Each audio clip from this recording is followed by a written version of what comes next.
Today to talk a bit about your latest documentary, Eternal Spring, which has been doing its rounds in the festival circuit, an award-winning film, but also has been picked as our representative for Canada. So Mm. congratulations on that, Jason.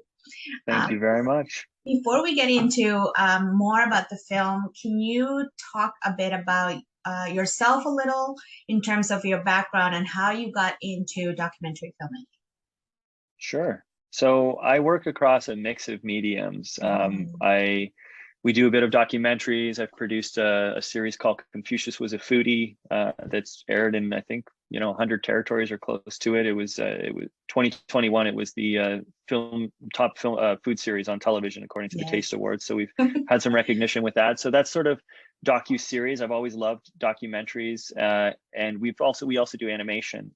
Right. And so I think this film was able to combine these interests and the sort of skill sets that our team has. And it just came about because we were making a kung fu video game a few years ago called Mhm. Shuyan Saga.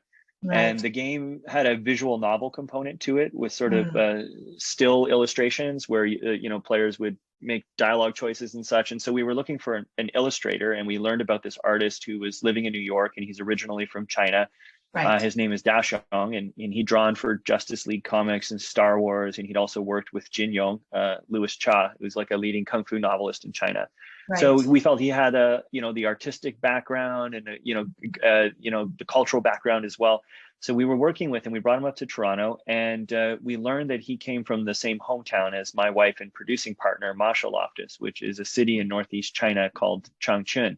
Mm, They had a very different experience. So Dashong right. is part of the Falun Gong, spiritual group that is persecuted in China and had, been involved in this state TV hijacking. Dashong himself had not directly participated in this hacking of the state TV signal, but he was part of the community, so he suffered as a result of it. And my Mhm. wife, she doesn't practice Falun Gong. She's the daughter of a mid-level government official in China, actually, at the time. And so she didn't grow up with any sort of connections with any dissident or persecuted groups.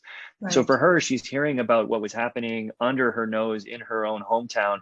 It really hit home for her. And for me, I had an interest in Eastern philosophy and meditation when I was in high school. I encountered Falun Gong in 1998, a year Mm, before there being a crackdown in China. And so my own experience with the practice was it seemed something positive and benign and sort of for better health and all of that. And a year later, I see the government saying these people are evil and dangerous and we need to get rid of yes. this thing. And so for me, I couldn't reconcile the two, my own personal experience and the narrative I was hearing from China. And so for me, this planted a seed of concern for the human rights situation and interest in learning more. And the sympathy for the Falun Gong practitioners who I think were misunderstood, and that the narrative, the misunderstanding was fueling these human rights abuses. So I had an Right. interest, my wife had an interest, and then we meet Dashong through this Kung Fu video game. And I just felt it was an opportunity to explore a really dramatic heist story with Yes. with like a human rights story connected with it as well. And at the same time, to have the artistic process be part of the film, because I've seen Mm, animation used in documentary before. I think it's been used very well. I loved Flea last year, although I didn't see it till I'd me finished my too. work on this Me film. too. But others before, like Waltz with Bashir, Tower, other films that I really enjoyed that used animation in documentary. But I Mhm. had always seen it as just when the animation's there, it's just sort of this decision by the invisible hand of the director. You see it, but you don't know who's doing the animating. You don't know who's creating the art. You Right. don't know what's going Mhm. into it. And so for me, this was a rare and unique opportunity because we have a main character who is an artist and his life has been deeply impacted by this event. He wants to Exactly. understand this event and he understands best through his creation. He wants to draw, he wants to process it, and then through that process he comes to better understand this event that impacted his life. We meet the lone surviving TV hijacker who's living in Yes. Korea. That gives him insight, and through this I think it's also a healing process for Dashong, and ability for him to gain some type of closure and catharsis with being separated from his home, carrying the trauma of torture and everything that he does. So Mm, that for me was an opportunity to explore the artistic process as part of the story. And that to me was something I hadn't seen before and something that mm, excited me very much. So that's where I think I blended, the background of having worked in documentaries and also, having a small animation group within our company right. and marrying these things together with a very unique story and an opportunity. Absolutely. Thank you for that because it covered a lot of my original thoughts and questions. Mm, And I think people would appreciate this insight knowledge as well. I know you've made the mm, rounds in terms of speaking with media through the festival circuit.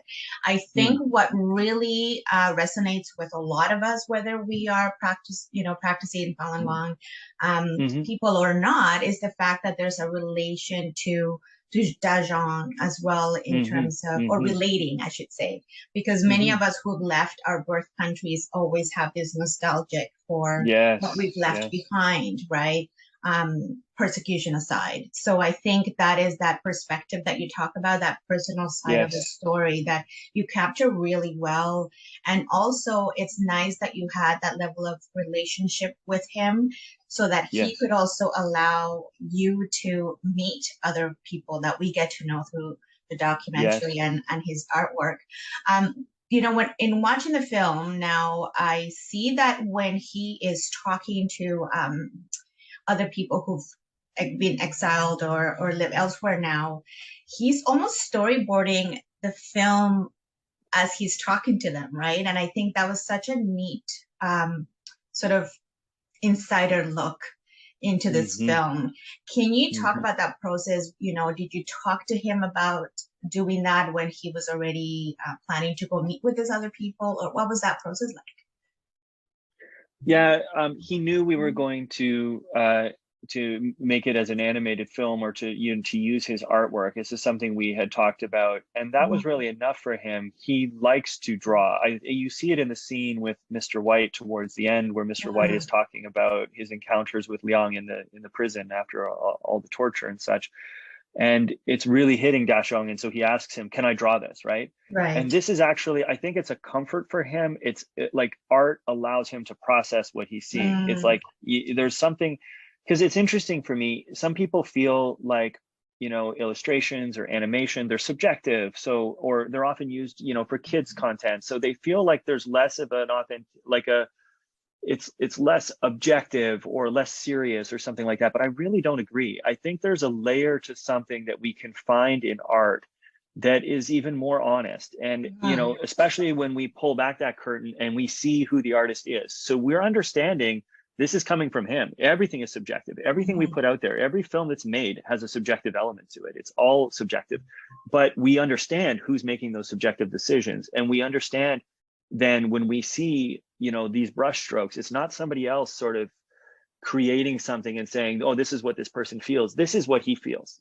Some of those right. scenes that he drew early on, the nostalgia he had for his hometown, his Mm, childhood memories, that scene where he's running from his paintbrush strokes, these yes. are Mhm, these are just paintbrush strokes that he was putting down on paper, and these sort of black and white figures of the cops, these scary faces, the things that he had, that are haunting him, right? He just wanted to get it out on paper. And that's very personal, and you can't replace that by drawing it for somebody else. So for me, mm, knowing that it's him and the audience understanding that this is him processing all of this makes it more transparent in a sense. You get right. closer into his mind and into his feelings. And I think art has that power, because certain things you cannot communicate with words, but the picture's worth 1,000 of them, right? So his ability to kind of bring that to light, especially with his unique talent, really, I think, brings us closer and deeper into his feelings and his experience. Yeah, and I think in a way it also kind of allows us to process those emotions Yes, with them, because it's not always just him on his own, right? yes, And it allows us to have that personal connection that, yes. we I love documentaries for that reason, but in this element of including art with Mm. real people, you're also kind of it's not a tension, but it's this way of pulling us in even more emotionally, I Yeah, think. because you know what happens when you deal with the real image, especially when you're dealing with trauma, Mm-hmm. it's very difficult. If you're going to look at at a photograph, and we have very, very small amounts of, like, well, we do have the archival that sort of substantiates the persecution that's happening, but Yes. we avoid extensive graphic imagery, right? Mm-hmm. Because what ends up happening is that it's a shock to senses, and instead of bringing you emotionally closer, it's almost as though certain systems shut down, because it's just hard to process. It's Mm-hmm. painful, it's difficult. And I think what art allows us to do, like when we're talking about the illustrations, the drawings, the animation, is that you can avoid some of those sensory shocks. You give a little bit of a buffer for people so they can Right. process the circumstance that somebody is in, the feeling of what they went through. You understand what's going on, but there isn't that shock that makes you kind of recoil and prevents you from being able to really, immerse in that experience. And so this Right. way, I think it brings you closer to the feelings of the experience without the immediate trauma that comes from actually having, been in experiencing it. Right.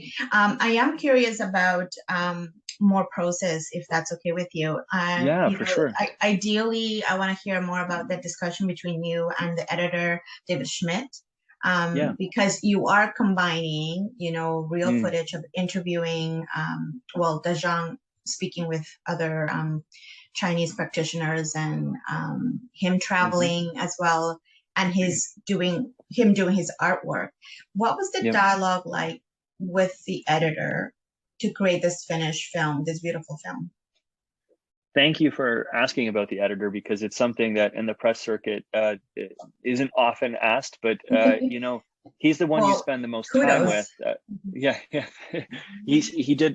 Dave is excellent. And Mhm. he was, when you're making a film, the director spends I mean, this obviously there was a big animation component, so it isn't about Yes. choosing favorite children here. Like David Saint Amar, our animation director, did a remarkable Of job. course. But when you're crafting the story, it's the editor that you spend most time with, and he's kind of like, it's like when you're married and you're raising a child kind of thing. It's like there is this relationship. You're Mhm. both putting your thoughts into it, and I really like to have someone who's not just a keyboard for me, right? Who's just telling. I don't come with the solution to every problem. We're a Right. small independent studio. We want capable people who have great ideas and who can, and obviously, Dave understands the role. There's a director who's got an overall vision, but he is very good at reading. It's like, sometimes I don't have it all figured out. That's normally the case. And he's constantly throwing great ideas in there. And so it's a push and a pull. This story had a lot of challenges in the sense that we're dealing with Chinese material. We're dealing with a subject matter that, for various reasons, most people have never been exposed to or know very much about this. And so Right. there's a certain level of context that's necessary. Context is always dangerous because it can very quickly get into a history lesson that will bore people, especially in the beginning. So Mhm. how do you structure things to make that transition as smooth as possible, to make the pace as quick as possible, but giving people the time to appreciate and enjoy, and to really kind of follow, right? So there's a real balance, and Dave brings all of those talents, and he was great to work with. Great kind of chemistry that we had. Right. We just would sit together for most of the time. It's the two of us in the editing suite for, a year or more.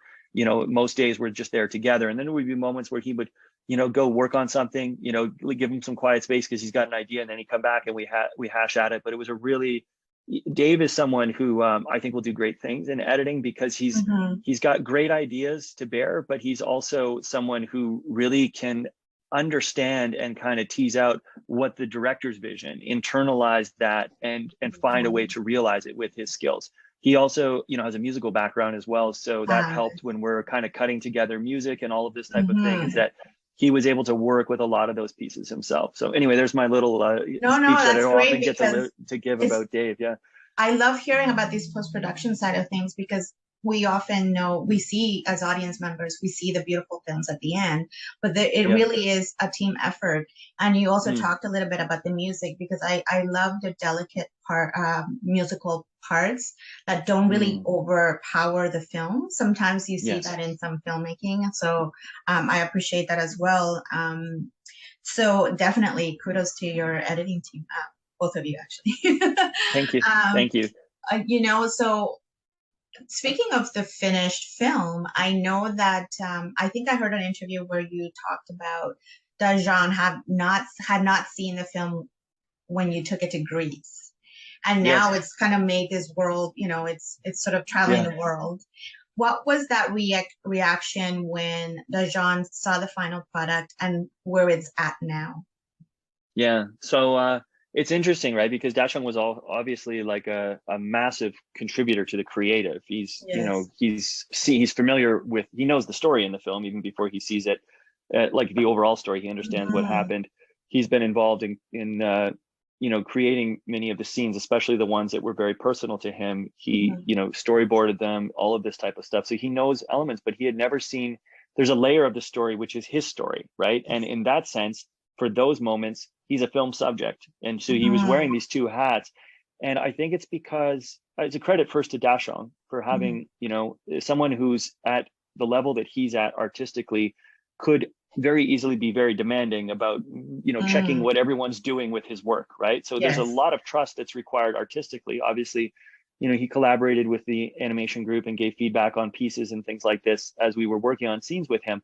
But there's a lot of things that he just trusted us to make. And especially when it came to kind of charting his own his story and observing him, he allowed us to be filmmaker and himself to be film subject and really to observe him. And I think because of that, we're able to really capture an honest reaction from Dashong in his growth, to observe him through this story. And he, it's not that I wouldn't have given him a cut of the film. He never asked for a cut of the film. He had this trust and I never offered it. And so I was just, once we got to a certain point, I was like, oh, I'd much rather for him to see this on the big screen. He even came in and, the animated sequences, we rely still on the voiceover from the interviews to drive the story forward, but to really make it feel immersive. We wanted to have dialogue because people are in the backgrounds and human beings talk when they're in the backgrounds, restaurant, train station, all this kind of stuff.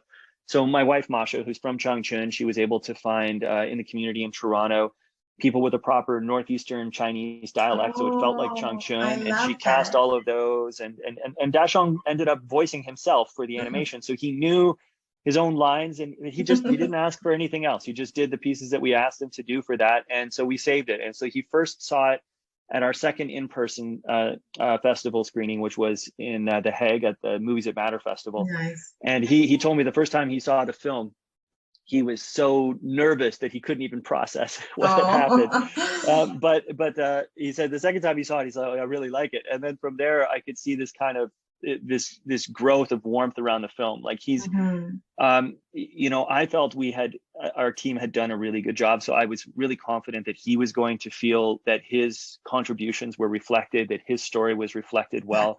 And he does feel that way, which is very rewarding. I also think it's been such a healing process for him, not just to create the film, but to see in person how audiences react, both to his story and for his ability to give life to these other individuals who didn't survive, because I think for him, part of his trauma is the survivor's guilt of, how come these people I know didn't survive and how come I did? And so for him to be able to carry their story forward, allow them to have a voice when it's been snuffed out, I think it's very healing for him. It's very rewarding for him. And I see that when he, he's part of the Q&As and he's coming to the festivals and stuff. So that's very gratifying. That's great. And I also think it's sort of this life cycle of past just creating the film, right? It takes on a whole different kind of entity after that.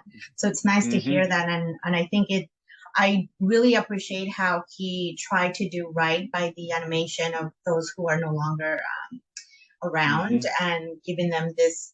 I mean, I don't want to give too much away in the film because I think people should see it, especially if it's opening across other countries. So I'll leave it at that. He does an amazing job, and your animating team is quite amazing as well. Mindful of time, but I wanted to maybe touch upon what it's like to have worked on these films, because you also did Ask No Questions, and they deal with heavy topics like government censorship or persecution and the consequences that come from that. I am aware that for the video game, for example, the company that was publishing kind of had to cut ties with your company. So how do you navigate this delicate balance of we must tell these stories with the consequences of doing so? Yeah, thank you. The company that was publishing the video game that I was working on with Dashong actually was Tencent, and they're a major media player in China and really big in the gaming space.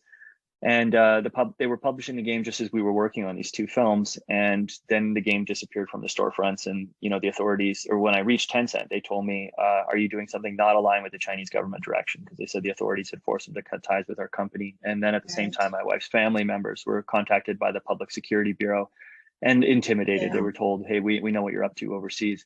So, seeing this, I get it. Like, I understand a lot of, we hear about the influence that China has in Hollywood, and that, a lot of, Hollywood studios will avoid certain topics because they don't want to kill the market opportunities in China. And I can't say that that's not true, because I personally experienced that, yeah, there are repercussions. You touch certain sensitive things, the companies don't operate independently. They're all beholden to the Chinese government. So then, basically there is a risk.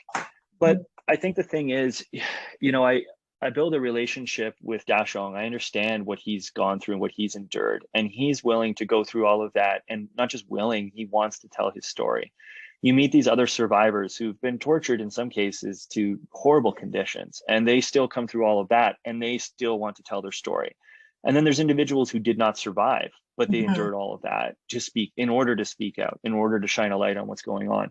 So you see all of that, and then you look at your situation and you're like, yeah, there are repercussions. We could take one direction, and maybe we would have more immediate business interests and such. But you see what these people have endured, and I feel like we're the ones who are saying, oh, well, we really enjoy the freedoms that we have here, right? And then I see people like this who come from China, who've gone through all of that to speak out, and then I'm going to say, well, I got to avoid this subject because it's going to influence me in this way or that way. And the consequences to me pale in comparison to what they've endured. Right. So I just feel it's important. And also I felt a kind of personal responsibility because, I've connected with these people, even the ones that are not alive. I feel like I'm carrying the torch to a certain extent. Like, I really feel I to a certain extent, I know these people. Like, I feel through their stories, at least I feel this connection to them. Right. I feel I don't want to let them down. They've gone through so much, and we have the opportunity to help shine a light and to let them continue what they were trying to say when they were not able to say it.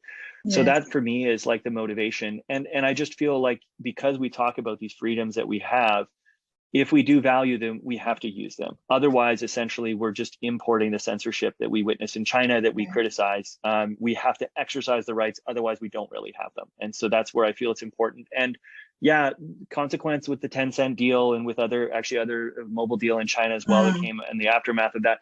But at the same time, there's been such a warm response. A lot of people watch this film and were like, yeah, why have we been not talking about these things? For a long time, we had this attitude with regards to China that we just, continue trading, put the human rights aside. If we trade, eventually they'll become more democratic. They'll become more like us.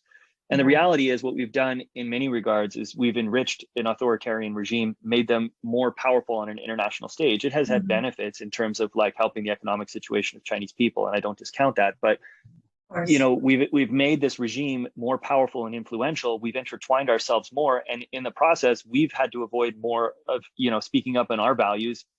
So at a certain point, it's like, hold on, did this calculation work, right? And so now I feel like, yes, there might be consequences, but the consequences of not speaking up are probably more severe. And so that's why I feel it's important for all of us to help these people who've done so much already to have a voice.